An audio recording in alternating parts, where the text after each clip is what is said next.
جس گھر میں اس نے واردات کی تھی اس میں تقریباً 2 سال سے ملازم تھا۔ وہ بیک وقت باورچی، ڈرائیور، مالی اور چوکیدار کی خدمت انجام دے رہا تھا۔ غرض یہ کہ وہ گھر کا ہی فرد تھا۔ جیلر صاحب 2 بار موت کی سزا پانے والے قیدی افضال کے چھوٹے سے سیل کے قریب آ کر رکے۔ مجھے مخاطب کیا کہ آپ اس کے پاس رکیں اور بات چیت کریں، میں معائنہ کر کے آتا ہوں۔ آپ یہاں سے فارغ ہو کر میرے آفس آ جائیے گا، کھانا اکٹھا کھائیں گے۔ آج آپ کو قیدیوں کا کھانا کھلاتے ہیں، آپ خود اندازہ لگا لیجئے گا کہ جیلوں کا کھانا کیسا ہوتا ہے۔ حالانکہ میں پورے پاکستان کی جیلوں میں آنے جانے کے باعث خوب جانتا تھا کہ جیلوں میں ملنے والی خوراک کا معیار بہتر ہوتا ہے۔ میرے ہمراہ ڈپٹی جیلر اور 2 وارڈن موجود تھے۔ سیل کے باہر سٹول پڑے تھے۔ ڈپٹی صاحب نے میرا سٹول سیل کے قریب رکھتے تاکید کی کہ آپ اس خطرناک قیدی سے فاصلہ رکھیے گا۔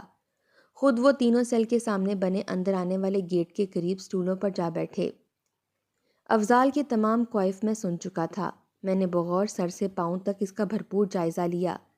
مجھے اس میں کوئی بھی سفاکیت دکھائی نہ دی تو میں نے اسے مخاطب کیا۔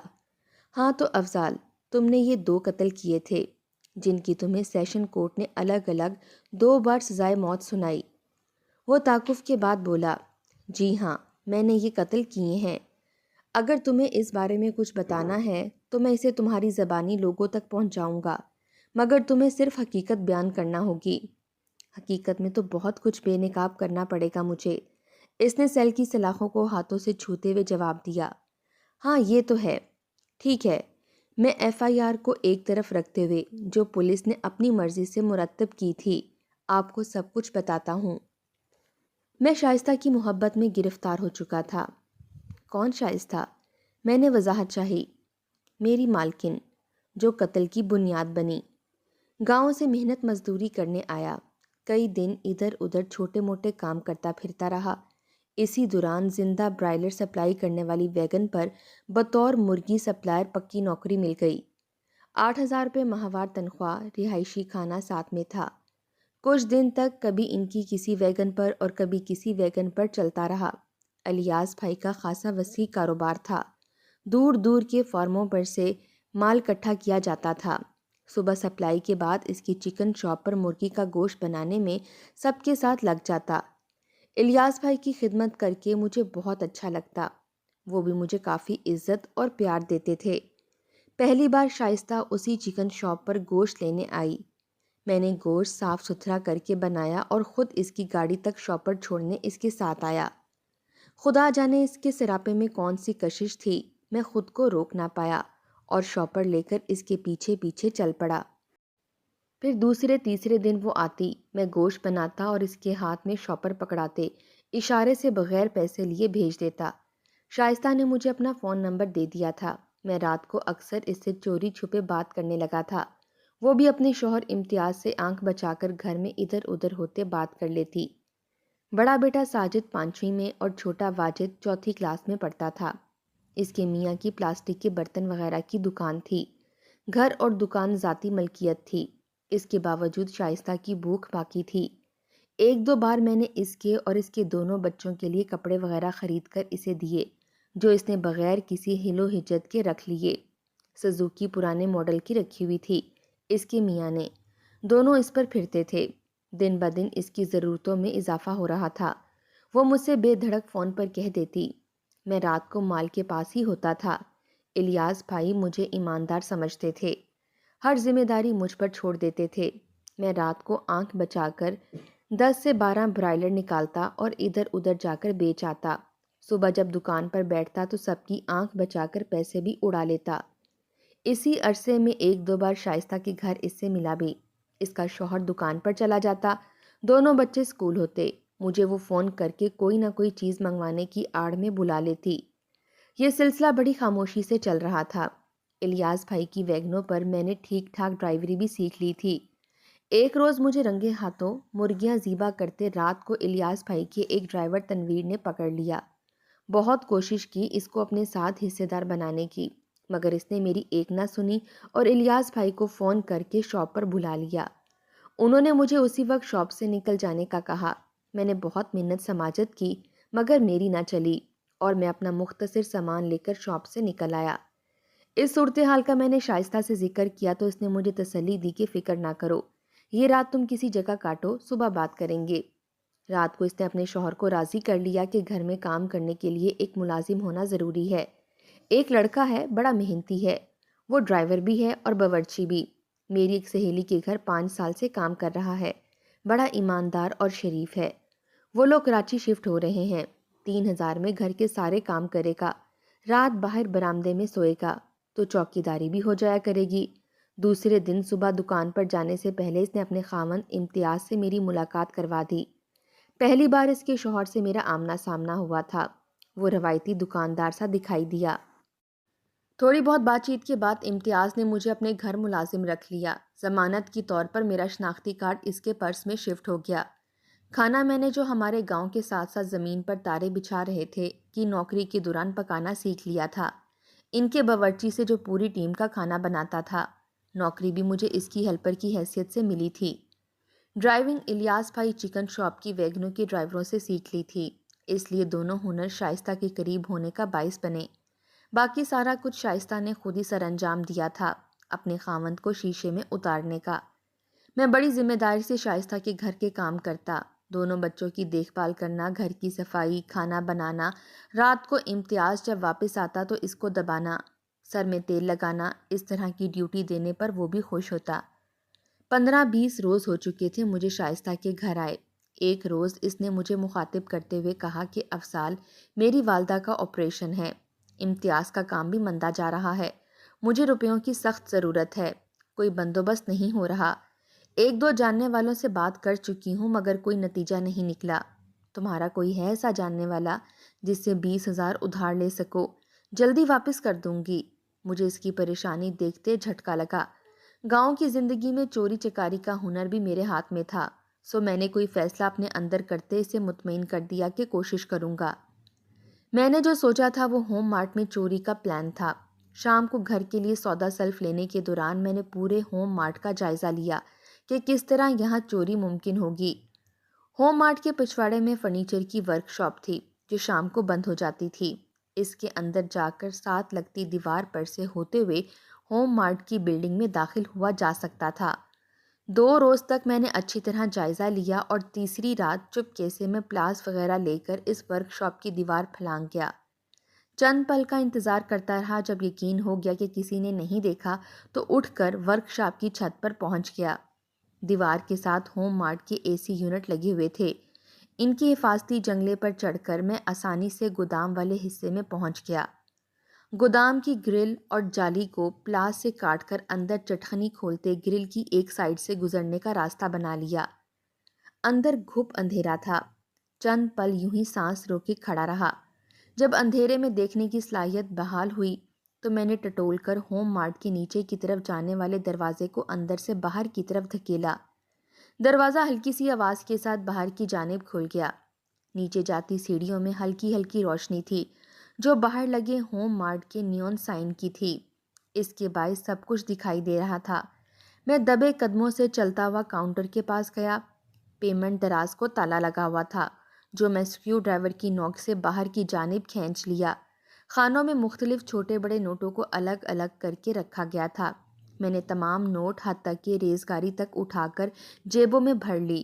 خاصی رقم تھی۔ کچھ دیر تک میں باہر کی آوازوں پر کان لگائے ساکت کھڑا رہا۔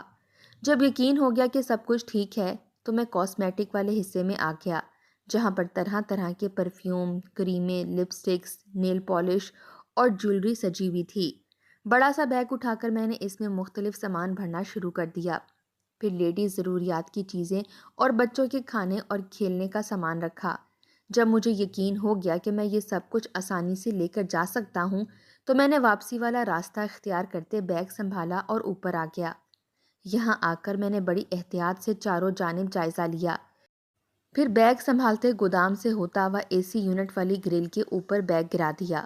جب یقین ہو گیا کہ کسی طرف سے کوئی دھیان نہیں ہوا تو میں اسی طرح گرل پر قدم رکھتا بیگ اٹھاتے اٹھاتے ورک شاپ کی دیوار کا سہارا لیتے نیچے اتر آیا۔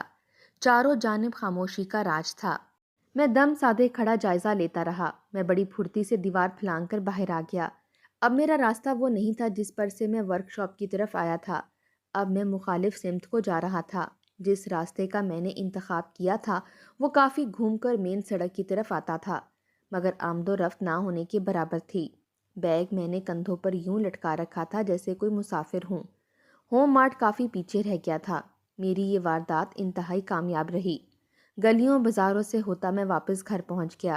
دروازہ میں باہر سے لگا کر آیا تھا، جو بغیر کھٹکا کیے کھولتے اندر آ کر بند کیا، اور دبے قدموں اپنی چارپائی جو برآمدے میں ہوتی تھی اس کے نیچے بیگ احتیاط سے رکھا، اور جوتے اتارتے کٹے درخت کی مانند بستر پر گرتے لمبے لمبے سانس لینے لگا۔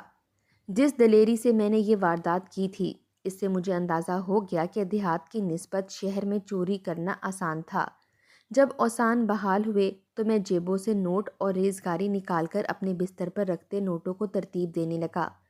تمام رقم 84,852 روپے تھی۔ 852 کی ریزگاری اور 84,000 کے چھوٹے بڑے نوٹ میں نے ریزگاری الگ رکھ دی، اور 60,000 روپے الگ کرتے 24,000 اپنے تکیے کے اندر رکھ لیے، شائستہ کو دینے کے لیے۔ بیگ جس انداز سے میں نے چارپائی کے نیچے چھپایا تھا وہ خود دیکھنے پر ہی نظر آنے والا تھا، ورنہ نہیں۔ صبح روٹین میں نے اٹھ کر ناشتہ تیار کیا، بچوں کو تیار کروا کر اسکول اور امتیاز کو شاپ پر بھیج کر بیگ سے 1-2 پرفیوم اور میک اپ کا سامان اور دیگر چیزیں نکال کر شائستہ کے کمرے کی طرف آیا، جو شاید بستر پر آرام کر رہی تھی۔ مجھے دیکھ کر اٹھ بیٹھی۔ آؤ ایفی، کیا بات ہے؟ تمہاری یاد کھینچ لائی، میں نے اس کے قریب بیٹھتے پیار سے اسے دیکھتے جواب دیا۔ بس امی کے آپریشن کی وجہ سے پریشان ہوں، تمہیں پتہ ہے نا، میں تجھے پریشان نہیں دیکھ سکتا۔ میں نے جیب سے 24,000 کے نوٹ نکال کر اس کی طرف بڑھاتے کہا۔ یکدم اس کا چہرہ کھل اٹھا۔ میں الٹے پاؤں واپس آیا اور وہ چیزیں جو میں باہر رکھ کر آیا تھا لا کر اس کے بستر پر رکھ دیں۔ وہ حیرانگی سے سب کچھ دیکھ رہی تھی۔ یہ سب کچھ تم؟ وہ کچھ بولتی، میں نے اس کے ہونٹوں پر انگلی رکھتے اسے چپ کروا دیا۔ دوسرے روز صبح اٹھ کر میں گھر کا سامان لینے کی غرض سے ہوم مارٹ والے راستے کی طرف چل دیا۔ اندر جا کر دیکھا وہاں کوئی بھی خاص بات نظر نہ آئی، جیسے وہ واردات ان کے لیے کوئی اہمیت نہ رکھتی ہو۔ 2-1 ضروری چیزیں لے کر کاؤنٹر پہ آیا اور بل دے کر باہر آ گیا۔ شائستہ بہت خوش تھی میرے اس قدم پر۔ گھر سے چلتے وقت میں نے 30,000 روپے اپنے پاس رکھ لیے تھے، جو اپنے گھر منی آرڈر کرنے GPO جانا تھا۔ اس کام سے فارغ ہو کر گھر کے لیے راشن لیا، واپس آیا تو شائستہ بن سنور کر تیار بیٹھی تھی اپنی والدہ کے گھر جانے کے لیے۔ مجھے جلد واپس آنے کا کہتی گاڑی لے کر باہر نکل گئی۔ میں کھانا تیار کرنے میں لگ گیا۔ میں نے ادھر ادھر چھوٹی موٹی وارداتیں کرنا شروع کر دی تھیں۔ شائستہ کو علم ہو گیا تھا کہ میں پیسے کہاں سے لاتا تھا۔ اب میں باقاعدہ اسے بتا کر جاتا، جو بھی ہاتھ لگتا لا کر اس کے قدموں میں رکھ دیتا۔ ایک رات میں چوری کے لیے ایک گھر کے اوپر والے حصے میں گھسا ہی تھا کہ نیچے والے کسی کمرے کی بتی روشن ہوئی اور میں جلدی سے بیڈ کے نیچے چھپ گیا۔ سیڑھیوں پر اوپر آنے کی آواز پر میرا سر گھوم گیا۔ دروازہ جو میں نے ہلکا سا بند کیا تھا یکدم کھلا اور پھر سارا کمرہ روشنی میں نہا گیا۔ مجھے یقین ہو گیا کہ گھر والوں کو پتہ چل گیا ہے میرے بارے میں۔ میں نے چھری پر گرفت سخت کرتے آنے والے خطرے سے نپٹنے کے لیے خود کو تیار کر لیا، مگر آنے والے آدمی نے ایک الماری کھولی اور میڈیسن نکال کر الماری بند کر دی، لائٹ بجھا دی اور باہر نکل کر دروازے کی کنڈی چڑھا دی اور سیڑھیاں نیچے اتر گیا۔ جب مجھے یقین ہو گیا کہ اوپر آنے والے نے اپنے کمرے کی بتی بند کر دی ہے تو میں نے جیب سے پن ٹارچ نکالتے کمرے کا جائزہ لیا۔ یہ سٹور تھا اور اس میں کئی چھوٹے بڑے ٹیچی اور لوہے کے صندوق اوپر نیچے پڑے تھے۔ پھر میں کمرے کی جانب متوجہ ہوا جس کا روشن دان آہنی گرل سے بند تھا اور کوئی راستہ نہیں تھا باہر جانے کا۔ دروازہ باہر سے بند تھا۔ مجھے یقین ہو گیا کہ آج مجھے پکڑے ہی جانا تھا۔ تمام رات میں نے کمرے میں جا کر گزار دی۔ دن کی روشنی کی کرنیں اندر آ رہی تھیں، نیچے چلنے پھرنے کی آوازیں اور برتنوں کا شور صاف سنائی دے رہا تھا۔ کوئی معجزہ ہی تھا جو میں بچ کر نکلتا۔ نیند سے میری آنکھیں بوجھل ہو رہی تھیں، بڑی مشکل ہو رہا تھا جاگنا۔ جب ہمت جواب دے گئی تو میں دوبارہ بیڈ کے نیچے گھس گیا۔ پتہ نہیں کب نیند نے دبوچ لیا۔ جس آواز پر میں ہڑبڑا کر جاگا وہ آہنی ٹرنک کھولنے کی آواز تھی۔ میری آنکھوں کے سامنے ایک ادھیڑ عمر خاتون صندوق سے کپڑے نکال کر دوسرے صندوق کے اوپر رکھ رہی تھی، جیسے کوئی کپڑا تلاش کر رہی تھی۔ پھر وہ دروازے کی طرف گھوم کر سیڑھیوں کی طرف گئی اور کسی کو آواز دی۔ جب کوئی جواب نہ آیا تو بڑبڑاتی ہوئی سیڑھیاں نیچے اترنے لگی۔ میں نے جھٹ فیصلہ کرتے اپنی جگہ چھوڑی اور خود کو سیدھا کرتے دروازے کی طرف کھسک گیا۔ ادھر ادھر جھانک کر جائزہ لیا۔ خاتون شاید برآمدے سے ہوتی گھر کے اندر چلی گئی تھی۔ یہی موقع غنیمت جانتے میں نے جلدی سے سیڑھیاں عبور کی اور باہر نکلنے والے راستے کی جانب دوڑ لگا دی۔ دروازہ کھولا اور بغیر کسی طرف دیکھے جدھر منہ آیا بھاگ پڑا۔ مجھے بھاگتے دیکھ کر کسی نے کوئی نوٹس نہ لیا تو میں نے احتیاطاً پیچھے گھوم کر دیکھا۔ جب مجھے یقین ہو گیا کہ کوئی تعاقب میں نہیں تو میں نے اپنی رفتار آہستہ آہستہ کم کر دی۔ تمام رات خوف اور بے چینی پورے وجود کو اپنی لپیٹ میں لیے ہوئے تھی۔ شائستہ نے دروازہ کھولتے میرا لٹکا چہرہ دیکھتے اندازہ لگا لیا تھا کہ میں ناکام لوٹا ہوں۔ وہ کوئی بات کیے بغیر واپس پلٹ گئی۔ میں دروازہ بند کرتے سیدھا اپنے بستر پر جا گرا۔ کب نیند میں ڈوب گیا کچھ خبر نہیں۔ دوپہر تک میں بے خبر پڑا سوتا رہا۔ جب خود بخود میری آنکھ کھلی تو خود کو قدرے بہتر پایا۔ سیدھا واش روم پہنچ کر جلدی جلدی منہ ہاتھ دھویا اور کچن میں آ گیا۔ شائستہ سبزی بنا رہی تھی۔ مجھ پر نگاہ پڑتے اس نے پوچھا کہاں تھے رات بھر؟ میں نے تمام صورتحال اس پر آشکار کرتے اپنے بچ کر آنے کا بتایا۔ اس کے ہاتھ سے چھری لیتے اسے جانے کا کہا اور ہاتھ صاف کرتی اپنے کمرے کی طرف وہ بڑھ گئی۔ میں کئی دن تک اپنے ساتھ ہونے والے اس واقعے کے خوف سے صرف اپنے کام سے کام رکھے ہوئے تھا۔ اسی دوران گھر میں امتیاز کا بھتیجا کاشف آ گیا جو بڑا بے تکلف تھا شائستہ سے۔ سارا دن اس کے کمرے میں گھسا رہتا۔ ایک دو بار اس نے خاصی بدتمیزی کی مجھ سے، مگر شائستہ نے اسے کوئی روک ٹوک نہ کی۔ وہ اپنے چاچا کے گھر اس لیے آیا تھا کہ اسے ہاسٹل میں کمرہ نہیں مل رہا تھا، اس لیے اسے اوپر والا سٹور صاف کروا کر اس میں بستر لگوا دیا گیا۔ وہ یونیورسٹی سے آ کر شائستہ کے کمرے میں گھس جاتا۔ بچے میرے پاس آ جاتے۔ میرے اندر رقابت کی آگ دن بدن بڑھتی جا رہی تھی۔ ادھر شائستہ کا رویہ مجھ سے بدلتا جا رہا تھا۔ میں نے کئی بار اسے کہا کہ مجھے تمہارا کاشف سے اس بے تکلفی سے ملنا ایک آنکھ نہیں بھاتا، مگر اس نے میری کسی بات کا نوٹس نہ لیا، بلکہ یہاں تک کہہ دیا کہ میرے گھر کا معاملہ ہے، تمہیں اس کی فکر کرنے کی ضرورت نہیں۔ اگر تم سے برداشت نہیں ہوتا تو بے شک کہیں اور بندوبست کر لو اپنا۔ شائستہ کے منہ سے اس طرح کی کھری کھری سن کر میرے دل کو خاصی ٹھیس لگی۔ امتیاز کی طرف سے اسے کوئی فکر نہیں تھی۔ وہ رات گئے اپنے کاروبار سے واپس آتا تھا۔ اسی دوران چچی بھتیجا گاڑی میں باہر نکل جاتے، کئی گھنٹے باہر گزار کر واپس آتے۔ پیچھے میں بچوں کو بھی سنبھالتا اور گھر کا کام بھی کرتا۔ شائستہ کی محبت میں میرا پورا وجود گرفتار تھا، جسے رہائی پانا میرے بس کی بات نہیں تھی۔ میں ہر ممکن اس کا دل جیتنے کی کوشش میں لگا رہتا، مگر کاشف کے جادو نے اسے مجھ سے کوسوں دور کر دیا تھا۔ ایک روز میں نے اس کے شوہر امتیاز سے دبی زبان میں ان کے لچھن ان پر واضح کیے، مگر اس نے کوئی نوٹس نہ لیا، الٹا وضاحت کرتے جواب دیا ان چچی بھتیجا میں بہت پیار ہے، تمہیں اس طرح کی بات سوچتے ہوئے شرم آنی چاہیے۔ جب شائستہ کے نوٹس میں یہ بات آئی تو اس نے مجھے اپنا بندوبست کرنے کا کہتے اپنے کمرے میں جا کر اندر سے خود کو لاک کر لیا۔ میرے لیے اس کا رویہ ناقابل برداشت ہی نہیں، قابل نفرت بھی ہو گیا۔ شام کو کاشف نے یونیورسٹی سے آ کر مجھ سے ہاتھا پائی کرتے ہوئے فوراً گھر سے نکل جانے کا حکم دیا۔ جواب میں نے امتیاز کے گھر آنے کا کہا کہ میں اسے پوچھ کر اور اپنا شناختی کارڈ لے کر چلا جاؤں گا۔ وہ غصے کی حالت میں منہ سے جھاگ اڑاتا شائستہ کے کمرے میں جا کر بند ہو گیا۔ میرے کانوں میں ان کی ہنسی نشتر بن کر چبھ رہی تھی، مگر ماں سوائے جلنے کڑنے کے اور کر بھی کیا سکتا تھا۔ شائستہ کے لیے میں نے اپنی مطمئن زندگی میں آگ بھر لی تھی۔ چوری، دغا، فریب اور اس انتہائی اچھے انسان کے اعتماد کو ٹھیس پہنچانے سے لے کر میں نے ہر وہ کام شائستہ کے پیار میں ڈوب کر کیا جو میری سوچ میں بھی نہیں تھا، مگر وہ بد کردار عورت اپنے سگے رشتوں کی بھی دھجیاں اڑانے میں مصروف تھی۔ رات کو امتیاز آیا تو دونوں نے اس کے خوب کان بھرے۔ وہ ان کی سن کر سیدھا کچن میں آیا اور مجھ پر برس پڑا۔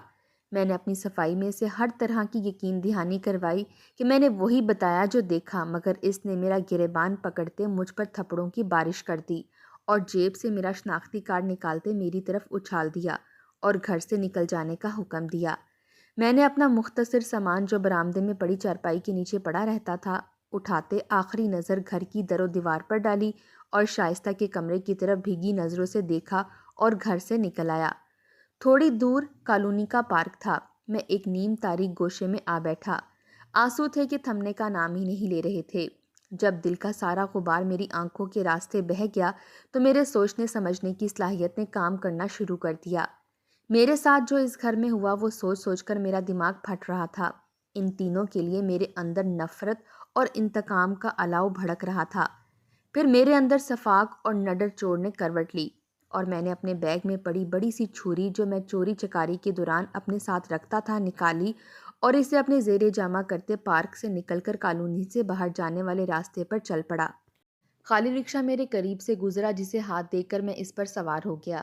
ایک جاننے والے ہوٹل کا پتہ بتا کر اگلے اقدامات پر غور کرنے لگا۔ ہوٹل کا مالک گوشت لینے آتا تھا جس سے میری تھوڑی بہت سلام دعا تھی۔ وہ بڑے اتفاق سے ملا۔ میں نے اپنا سامان اس کے پاس رکھتے ادھر ادھر کی باتوں میں وقت گزارا۔ تھوڑا سا کھانا کھانے کے بعد یہ کہہ کر اسے اجازت لی کہ صبح سامان لے جاؤں گا۔ مجھے علم تھا کہ وہ لوگ رات گئے تک گپ بازی میں مصروف رہتے تھے۔ وقت گزارنے کے لیے ایک ڈھابے پر چائے کا آرڈر دیتے پرانی پنجابی فلم دیکھنے والوں میں جا بیٹھا جو وہاں رات گئے تک بیٹھے رہتے تھے۔ جب مجھے یقین ہو گیا کہ اب وہ سب سونے کے لیے اپنے اپنے کمروں میں چلے گئے ہوں گے تو میں چھری کو ٹٹولتے اس ڈھابے سے اٹھ کر شائستہ کے گھر کی جانب چل پڑا۔ رکشہ میں نے اس لیے نہیں پکڑا تھا کہ مزید وقت گزارنا چاہتا تھا۔ گلیوں بازاروں سے ہوتا ہوا میں شائستہ کے گھر کے قریب پہنچ گیا۔ پورا گھر اندھیرے میں ڈوبا ہوا تھا۔ سڑک کراس کرتے میں نے ادھر ادھر کا جائزہ لیا اور ساتھ والے گھر کی دیوار جو قدرے نیچے تھی پر چڑھ کر شائستہ کے گھر کی دیوار پر اتر گیا۔ مجھے گھر کا کونا کونا ازبر تھا، اس لیے میں اندر کی جانب لٹک کر برآمدے میں آ گیا۔ میری چارپائی دیوار کے ساتھ لمبائی کی جانب کھڑی کر دی گئی تھی۔ چند پل میں کھڑا اپنی سانس درست کرتا رہا، پھر جب یقین ہو گیا کہ کسی کو میرے اندر آنے کی خبر نہیں ہوئی تو میں دبے قدموں سے چلتا اس کمرے کے آگے آ ٹھہرا جہاں میں نے شائستہ کے ساتھ کافی وقت گزارا تھا۔ دروازہ کھلا تھا جسے میں نے کھولتے اندر کا جائزہ لیا۔ وہ دونوں میاں بیوی الگ الگ بیڈ پر پڑے سو رہے تھے، بچے دوسرے کمرے میں سوتے تھے۔ شائستہ پر نظر رکتے نفرت کا طوفان میرے پورے وجود میں سرایت کر گیا۔ امتیاز کا بیڈ دیوار کے ساتھ تھا جبکہ شائستہ میرے سامنے تھی۔ میں انتقام میں اندھا ہو چکا تھا۔ دوسرے پل میرے مضبوط ہاتھوں کی گرفت میں اس کی گردن تھی جو میں نے پوری قوت سے دبوچ رکھی تھی۔ جب مجھے یقین ہو گیا کہ اس نے ہاتھ پیر ڈھیلے چھوڑ دیے ہیں تو میں نے کرسی پر رکھی چھری اٹھاتے بے دردی سے اس کی گردن پر چلا دی۔ خون کا فوارہ اس کی گردن سے ابل پڑا۔ کھٹکے کی آواز پر یکدم امتیاز اٹھا اور شائستہ پر نظر پڑتے اس کی آنکھیں پھٹی کی پھٹی رہ گئیں۔ اس سے پہلے کہ وہ کوئی آواز نکالتا میں بجلی کی سی پھرتی سے اس کی طرف پلٹا اور ہاتھ میں پکڑی چھری اس کے سینے میں اتار دی۔ اس کی خوفناک چیخ پر بچے بھی جاگ گئے اور کاشف بھی بھاگتا ہوا اوپر سے نیچے کمرے میں آ گیا۔ اس نے جب کمرے کا منظر دیکھا تو اس کے اوسان خطا ہو گئے۔ میں اس کی طرف پلٹا، وہ گولی کی طرح پیچھے مڑ کر باہر دروازے کی طرف بھاگا۔ اس کی چیخوں پکار پر لوگ گھروں سے باہر نکل آئے۔ میں چھری لہراتا ان سب کے سامنے سے گزر گیا مگر کسی نے آگے بڑھنے کی ہمت نہ کی۔ میں تھانے پہنچ گیا اور اپنی گرفتاری پیش کر دی۔ اب عدالت نے مجھے 2 بار سزائے موت کی سزا دی ہے۔